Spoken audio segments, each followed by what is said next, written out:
dunia yang kita tinggali sekarang ternyata jauh lebih baik daripada generasi sebelumnya. Halo semuanya, nama saya Michael, selamat datang di channel saya, Sikutu Buku. Kali ini saya akan bahas buku Enlightenment Now karya Steven Pinker. Sebelum kita mulai, buat kalian yang mau support channel ini agar terus berkarya, caranya gampang banget. Kalian cukup klik subscribe dan nyalakan loncengnya. Dukungan kalian membantu banget supaya kita bisa rutin posting dan bersama-sama belajar di channel ini. Buku ini membahas kalau dunia yang kita tinggali sekarang ternyata jauh lebih baik loh daripada era dan generasi sebelumnya. Apakah kamu merasa kalau dunia yang kita tinggali semakin buruk? Kita mendengarnya di berita kalau pemanasan global meningkat, resesi ekonomi, pandemi global, dan sebagainya. Namun apakah kamu tahu kalau di masa saat ini justru kesehatan, kemakmuran, keamanan, dan kebahagiaan meningkat dibandingkan era sebelumnya? Jika kamu melihat rata-rata kekerasan, kelaparan, dan kemiskinan, ternyata presentasenya menurun daripada era sebelumnya. Steven akan mengajarkan kita untuk melihat dunia yang kita tinggali dengan perspektif yang lebih positif. Saya merangkumnya menjadi 3 hal penting dari buku ini. Pertama, apakah dunia sekarang lebih baik?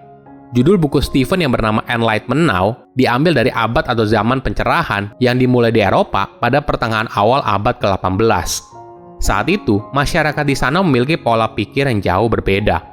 Sebelum abad pencerahan, jika ada cuaca buruk, maka akan dihubungkan dengan penyihir atau dewa yang marah.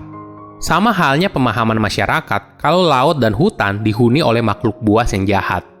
Namun sejak abad pencerahan dimulai, sains dan ilmu pengetahuan mulai bersinar dan memberikan pemahaman kepada masyarakat fenomena yang terjadi selama ini. Perubahan ini tidak hanya terjadi di bidang kepercayaan masyarakat saja, tapi juga kepada praktik hidup masyarakat, misalnya seperti perbudakan. Sebelum abad pencerahan, perbudakan dianggap sebagai hal yang lumrah dan umum. Namun setelah masyarakat mulai teredukasi, mereka baru menyadari kalau praktik perbudakan adalah hal yang tidak manusiawi. Dengan perkembangan ilmu pengetahuan, muncul pemahaman baru, yaitu pandangan soal humanisme, di mana ini merupakan pandangan untuk memahami manusia satu sama lain dan menghargainya. Dalam tahapan yang lebih besar, humanisme ini lalu didorong oleh sesuatu yang kita kenal sekarang sebagai kosmopolitanisme. Ini merupakan paham yang menolak konsep sempit yang membenturkan satu kelompok dengan kelompok lainnya.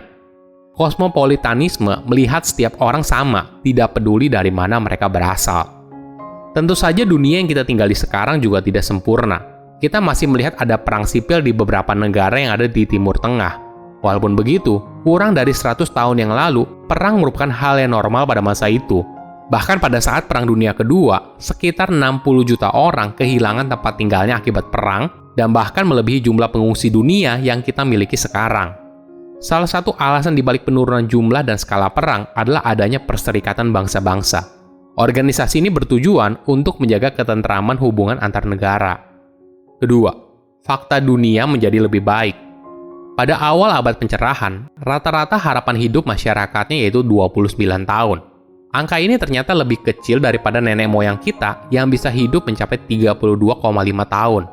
Sekarang, angka harapan hidup dunia telah meningkat berkali-kali lipat. Salah satu faktor pendukungnya adalah tingkat kematian bayi semakin kecil yang secara statistik mampu meningkatkan harapan hidup manusia secara signifikan. Gambarannya seperti ini. Jika ada lebih sedikit bayi yang meninggal saat dilahirkan, maka jumlah ibu yang selamat saat melahirkan juga meningkat. Ada perbandingan menarik soal harapan hidup manusia. Pada tahun 1845, seorang warga Inggris yang berusia 30 tahun memiliki tingkat harapan hidup 30 tahun lagi. Sedangkan warga Inggris yang berusia 80 tahun memiliki harapan hidup 5 tahun lagi. Pada tahun 2011, seorang warga Inggris yang berusia 30 tahun memiliki tingkat harapan hidup 52 tahun lagi. Sedangkan warga Inggris yang berusia 80 tahun memiliki harapan hidup 9 tahun lagi. Ini adalah salah satu bukti bahwa dunia mengarah pada kondisi yang lebih baik. 200 tahun lalu, lebih dari 90% masyarakat dunia hidup dalam kemiskinan.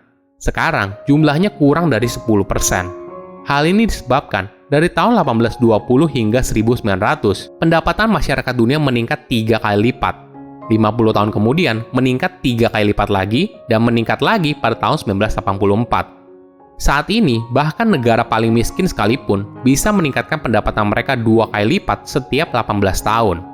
Ini mematahkan argumen yang mengatakan kalau ketika pendapatan dunia meningkat, maka hanya membuat orang kaya semakin kaya. Namun, ternyata tidak selalu begitu. Ketika kekayaan meningkat, kesenjangan sosial akan meningkat di awal, hingga mencapai puncaknya dan lalu turun. Bukti lain yaitu kita melihat banyak negara mulai mengalokasikan dana negaranya untuk program bantuan sosial. Sebagai contoh di Eropa, 100 tahun lalu, negara di Eropa hanya mengalokasikan 1,5% untuk bantuan sosial bagi warga miskin. Sekarang, jumlah rata-rata alokasi program bantuan sosial negara mencapai 22%. Ketiga, melihat dunia dengan lebih positif.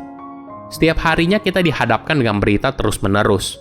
Seringkali berita yang membastis membuat kita menjadi panik dan cemas. Steven mengambil contoh soal terorisme. Tentu saja terorisme merupakan hal yang mengerikan. Namun, apakah hal tersebut merupakan ancaman darurat yang mendesak? Pada pemungutan suara tahun 2016, mayoritas warga Amerika Serikat mempercayainya kalau itu adalah hal yang darurat. Namun, coba kita berpikir dengan lebih bijak. Realitanya, orang Amerika Serikat lebih mungkin meninggal karena disambar listrik atau sengatan lebah daripada serangan teroris. Jika kita lihat dalam konteks yang lebih luas yaitu dunia, kita punya potensi meninggal 125 kali lebih tinggi dari kecelakaan daripada serangan teroris. Walaupun begitu, ketakutan yang berlebihan bisa dimaklumi, karena resiko serangan teroris tidak mencapai 0%. Tentu saja hal ini bisa membuat banyak orang cemas, apalagi informasinya diulang terus-menerus hingga berhari-hari di media massa. Sama halnya dengan perkembangan artificial intelligence atau kita kenal dengan nama AI. Interpretasi bebas yang seringkali kita lihat di film membuat kita semakin was-was dan cemas soal perkembangan AI. Banyak orang merasa perkembangan AI dapat membuat skenario seperti dalam film Terminator menjadi kenyataan. Di sisi lain, kita harus merangkul teknologi baru untuk meningkatkan taraf hidup kita di masa depan. Di buku ini, kata kunci yang ingin disampaikan oleh Steven adalah progres atau perkembangan.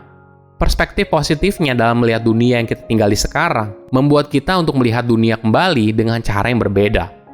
Jika kita tidak pernah menengok ke masa lalu, kita tidak akan sadar seberapa jauh kita sudah melangkah. Seringkali kita lupa dan sibuk melihat ke masa depan. Hal ini membuat kita tidak mensyukuri perkembangan yang sudah kita nikmati sekarang. Perkembangan di dunia juga didukung oleh sistem demokrasi.